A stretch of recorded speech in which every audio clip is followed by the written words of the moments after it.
So what does it mean to be in the flow of life? There are various definitions of flow out there, and for the retreat we're just leading together with Suzanne, we are thinking about different elements that we found were relevant for being in the flow of life. The first is to be mindful. If we're not mindful and aware of what's happening right now, we don't even know whether we're in the flow or out of the flow. The next element is to cultivate an attitude of kindness and compassion towards yourself and towards life. Things will not always work out the way you want them to, and unfortunately, we're not going to be perfect. Another element is the acceptance of change. Basically, we're always in transformation. From the time we're born to the time we leave this earth, we're always in transformation, but for some reason, we think that things should be stable, that we're always the same, and it's really hard for us to accept uncertainty. So that's one of the reasons we often get stuck, and it's very helpful to remind ourselves from time to time that the flow of life also means that things are changing.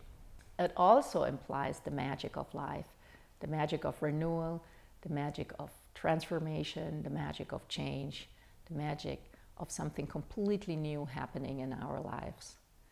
So there's a very positive element of being in the flow of life because we never know what's going to happen next, and it could be a great surprise. This also implies our ability to be present with the beauty of life, to be grateful, to just stay for a few seconds more with the sunrise or the wind in our hair or the lovely taste of our coffee.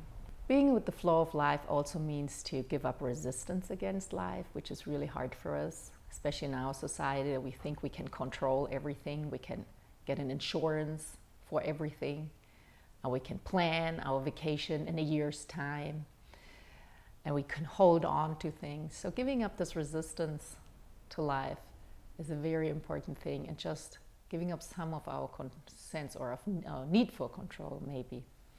And so that requires us to trust that we are able to go through challenging times without our heart breaking, probably. That our heart is essentially good, that if we make mistakes, we probably did this because we didn't know better or because we were suffering. And that probably we're part of something much larger than we are. And that even the final transition will lead us to some new special place we just don't know about.